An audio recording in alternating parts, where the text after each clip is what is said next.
Hello friends, आज ये मेरा दूसरा वीडियो है। अब ये वीडियो शुरू करने से पहले मैं सोच रहा हूँ कि थोड़ा अपना इंट्रोडक्शन आप लोगों को दे दूँ। मैं एक गवर्नमेंट ऑफिशियल हूँ और फिलहाल पटना में सेक्शन ऑफिसर के पोस्ट पर हूँ। मेरे अनुभव है 10 साल का लगभग इस समय में पढ़ाने का, लेकिन फुल टाइम कभी भी पढ़ाया नहीं और आगे भी ऐसा नहीं है कि ऑफलाइन में पढ़ाने का सोच रहा हूँ या पढ़ाने की संभावना बहुत ही कम है, लगभग नहीं है। सिर्फ ऑनलाइन ही पढ़ा पाऊंगा।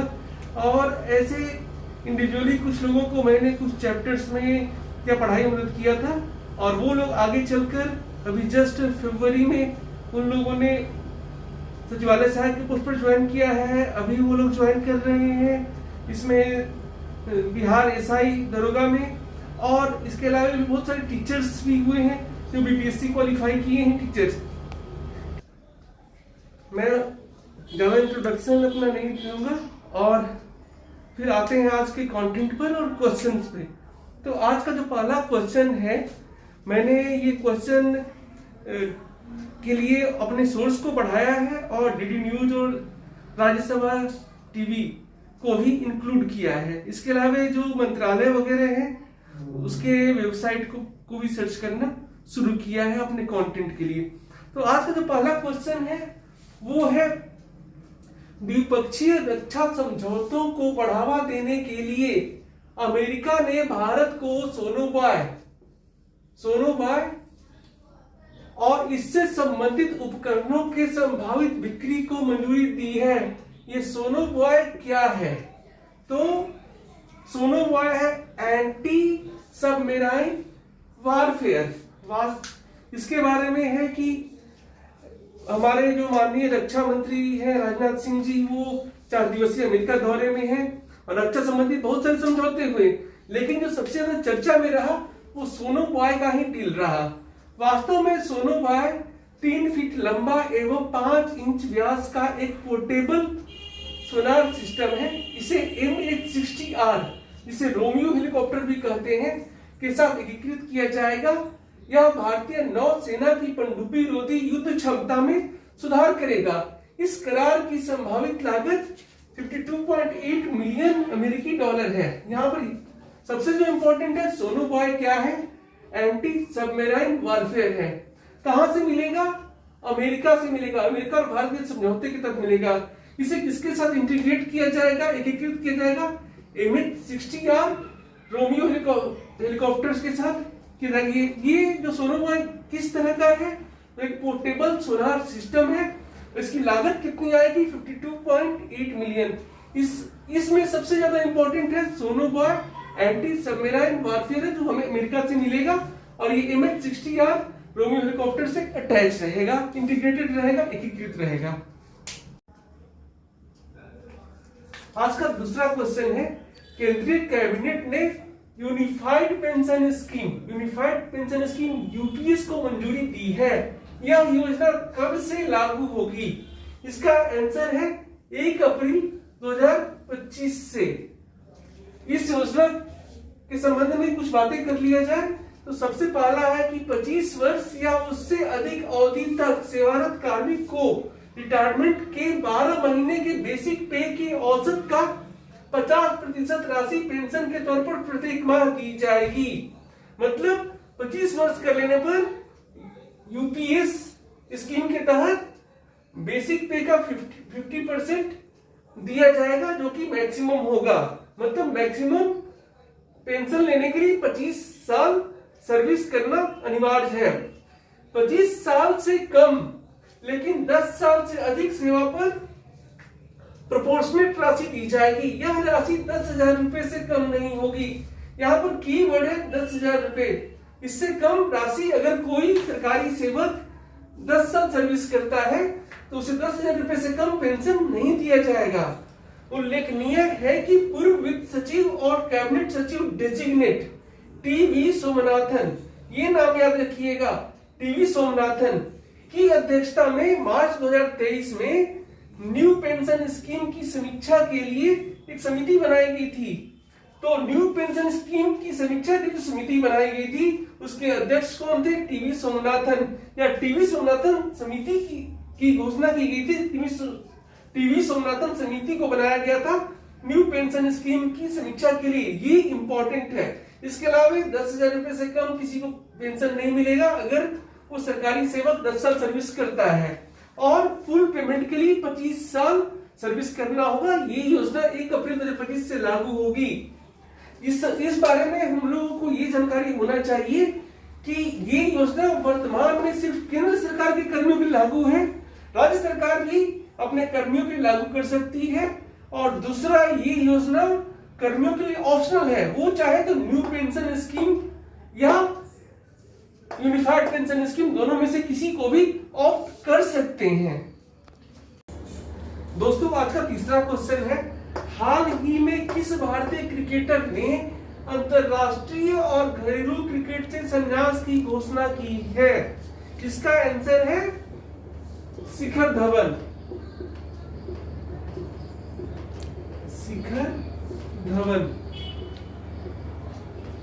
शिखर धवन ने हाल ही में अंतरराष्ट्रीय और घरेलू क्रिकेट से संन्यास की घोषणा की है। इस बारे में इंपॉर्टेंट है कि विराट कोहली, रोहित शर्मा और रविंद्र जडेजा तीनों ने ही हाल में संन्यास की घोषणा की है, लेकिन इन तीनों ने अंतरराष्ट्रीय और घरेलू क्रिकेट से संन्यास की घोषणा नहीं की है, बल्कि T20 इंटरनेशनल से संन्यास की घोषणा की है। आपकी जानकारी के लिए बता दूं कि शिखर धवन ने जो पहला वनडे इंटरनेशनल खेला था उसमें 0 स्कोर किया था, 0 का स्कोर किया था, लेकिन फर्स्ट टेस्ट मैच में उसने सेंचुरी बनाई थी। ठीक है, तो ये हो गया हाल ही में किस भारतीय क्रिकेटर ने अंतरराष्ट्रीय और घरेलू क्रिकेट से संन्यास की घोषणा की है? शिखर धवन ने फर्स्ट ओडीआई में 0 और फर्स्ट टेस्ट में सेंचुरी बनाई थी। और इसके अलावा कोहली, रोहित और रविंद्र जडेजा तीनों ने संन्यास की घोषणा की है, लेकिन इन तीनों ने T20 इंटरनेशनल से संन्यास की घोषणा की है, न कि अंतरराष्ट्रीय और घरेलू क्रिकेट से। अब आज का चौथा क्वेश्चन भी साथ में ही है। रूस और यूक्रेन ने 15 कुल 230 युद्ध बंदियों प्रिजनर्स ऑफ वॉर की अदला बदली की है। इसके लिए किस देश ने मध्यस्थता की है? तो इसका उत्तर है यूनाइटेड अरब एमिरेट्स, UAE। ये याद रखिएगा कि रूस और यूक्रेन के बीच युद्ध बंदियों के अदला बदली में UAE, यूनाइटेड अरब एमिरेट्स ने मध्यस्थता की है, जिसके लिए दोनों देशों ने इसका धन्यवाद किया है, UAE का धन्यवाद किया है। इस बारे में एक नोटिंग पॉइंट है कि कुछ दिन पहले यूक्रेन ने रूस के कुर्स्क क्षेत्र पर आक्रमण करके हमला करके सबको चौंका दिया था, और रूस और यूक्रेन के बीच में फरवरी 2022 से युद्ध चल रहा है, जब रूस ने यूक्रेन पर हमला किया था और उसके सीमा में उसकी सेना गई थी। आज का फिफ्थ क्वेश्चन है केंद्रीय कैबिनेट ने बायो E3 नीति को मंजूरी दी है। इस योजना का पूरा नाम क्या है? तो बायो E3 इस योजना का पूरा नाम है biotechnology for economy, environment and employment. ये चीज याद रखिएगा, economy, environment and employment, E3। ये डायरेक्ट क्वेश्चन पूछ सकता है, इसमें इकोनॉमी, एनवायरनमेंट या एम्प्लॉयमेंट की जगह कुछ और इसी शब्द भी दे सकता है, इसलिए ये फुल फॉर्म याद रखना जरूरी है। अब आइए इस योजना के बारे में जान लें। बायो E3 योजना का लक्ष्य रिसर्च, नए व्यवसाय तथा इनोवेशन को बढ़ावा देना है। केंद्र की यह योजना पर्यावरण के अनुकूल विकास पर ध्यान केंद्रित करेगी, जिससे रोजगार के नए अवसर बनेंगे और देश की अर्थव्यवस्था मजबूत होगी। मैंने इसके बारे में सर्च किया और ministry of science and tech के वेबसाइट पर एक छोटा सा बहुत बढ़िया नोट्स है जो आप लोगों को देखना चाहिए। आज का 6th क्वेश्चन है, केंद्रीय कैबिनेट ने विज्ञान धारा विज्ञान धारा कीवर्ड है, विज्ञान धारा स्कीम के लिए कितने राशि की मंजूरी दी है? तो इसका आंसर है 10,579। हालांकि इस राशि में परिवर्तन भी आगे चल के हो सकता है, लेकिन इनिशियली जो कैबिनेट ने मंजूरी दी है वो 10,579 करोड़ की ही मंजूरी दी है। आइए अब इस स्कीम के बारे में थोड़ा जान ले। केंद्र सरकार ने युवाओं को पढ़ाई के साथ साथ रोजगार से जोड़ने और शोध तथा नवाचार को बढ़ावा देने के लिए विज्ञान धारा नाम से नई स्कीम की शुरुआत की है। अब इसका मेन पॉइंट क्या है? इसके तहत 11वीं तथा 12वीं की पढ़ाई कर रहे छात्रों को विज्ञान तकनीक के क्षेत्र में इंटर्नशिप किया जाएगा।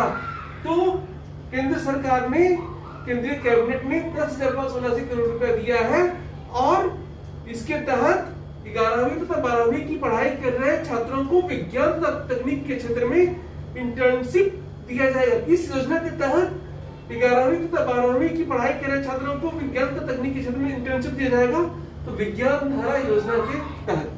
7वां क्वेश्चन है, भारत ने 24 अगस्त 2024 को चेन्नई के थिरुविद्धई से रीयूजेबल हाइब्रिड रॉकेट लॉन्च किया। रीयूजेबल हाइब्रिड रॉकेट लॉन्च किया, उसका नाम क्या है? तो उसका नाम है रूमी-1। अब कुछ बातें हम लोग जान लेते हैं रूमी-1 के बारे में। रूमी-1 जो है, रूमी-1 को स्टार्टअप स्पेस जोन इंडिया और मार्टिन ग्रुप के साथ मिलकर विकसित किया गया है। तो याद रखिएगा, स्टार्टअप स्पेस जोन इंडिया और मार्टिन ग्रुप दोनों ने मिलकर रूमी-1 को बनाया है। और दूसरा पॉइंट है, 3 क्यूब उपग्रह और 50 पिको उपग्रह को ले जाने वाले इस रॉकेट को मोबाइल लॉन्चर का उपयोग करके सब ऑर्बिटल ट्रेजेक्टरी में लॉन्च किया गया और इसका उद्देश्य पर्यावरण से संबंधित है। इसको लॉन्च करने का उद्देश्य, इन उपग्रहों को लॉन्च करने का उद्देश्य पर्यावरण से संबंधित है, पर्यावरण इन्वायरमेंट से संबंधित है। आज का 8वां क्वेश्चन है, दिनांक 25 अगस्त 2024 को प्रधानमंत्री नरेंद्र मोदी महाराष्ट्र के जलगांव, ये कीवर्ड है महाराष्ट्र के जलगांव में 11 लाख, ये डाटा है, 11 लाख महिलाओं को लखपति दीदी का प्रमाण पत्र देंगे। महाराष्ट्र के जलगांव में 11 लाख महिलाओं को लखपति दीदी का प्रमाण पत्र देंगे। लखपति दीदी योजना की घोषणा कब की गई थी? तो इसका आंसर है, लखपति दीदी योजना की घोषणा 15 अगस्त 2023 को की गई थी। इसके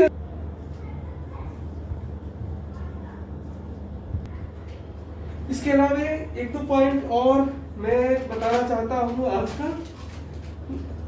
एक जो नोट करने लायक है कि रक्षा मंत्रालय की संस्था मिथानी, रक्षा मंत्रालय की संस्था मिथानी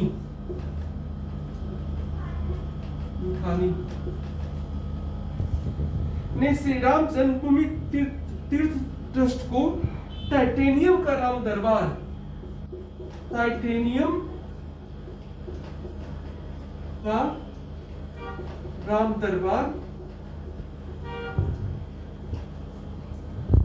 सौंपा है, जो श्री राम मंदिर के प्रथम तल पर संगमरमर से बने राम दरबार के साथ रखा जाएगा।